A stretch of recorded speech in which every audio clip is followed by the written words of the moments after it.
Buenos días. Hoy seguimos con la lectura en Reyes y en Crónicas, una lectura paralela en la que Salomón empieza a construir la casa para el Señor. Y en el capítulo 2 de Primera Crónicas él habla de la grandeza de Dios y de la tarea tan responsable, tan grande, le parece enorme la responsabilidad de hacer una casa para Dios, porque Dios es grande. Y él dice: ¿cómo puedo construir una casa para un Dios tan grande? Y entonces él lo manda a hacerlo mejor, busca las mejores maderas, habla con su amigo Hiram y le dice: así como tú le ayudaste a mi padre, por favor ayúdame, yo necesito una persona muy capacitada para trabajar en el templo del Señor. Necesito que esta persona trabaje bien y que haga las cosas excelentemente para que la casa de Dios quede muy bien.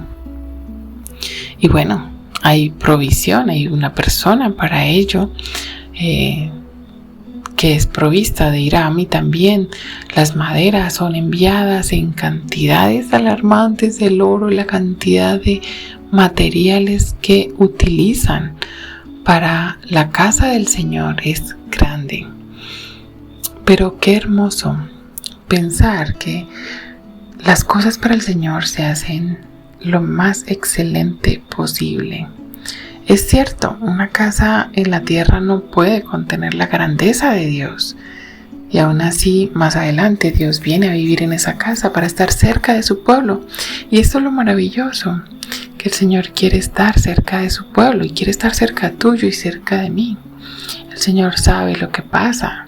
El Señor quiere estar lo más cerca de nosotros para estar a nuestro lado, hacernos sentir que está a nuestro lado. Él, como Dios, como ese soberano, como ese Dios grande, se acerca a nosotros. Pero de parte de nosotros debemos darle lo más excelente, no solo en materiales, sino en cómo se hacen las cosas. Ellos estaban allí haciendo una casa hermosa.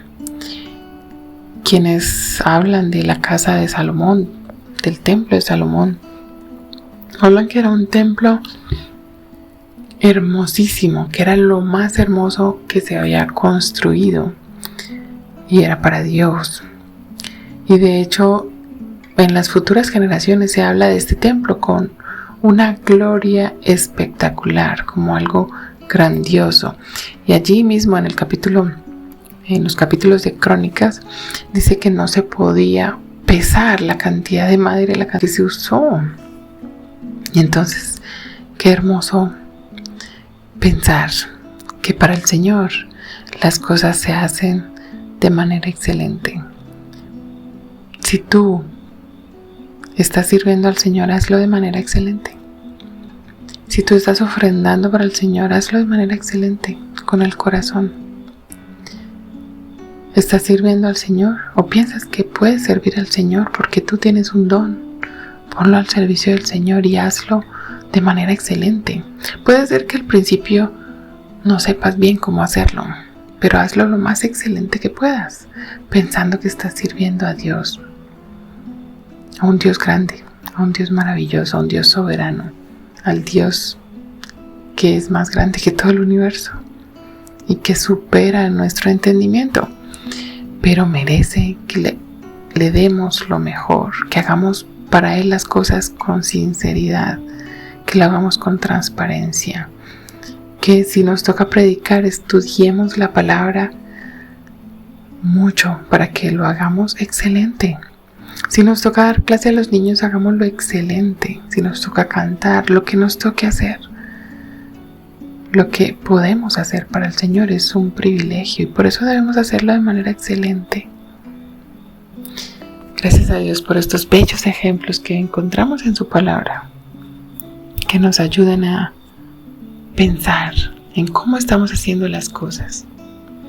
Quizá tú estás creando hijos, hazlo de manera excelente.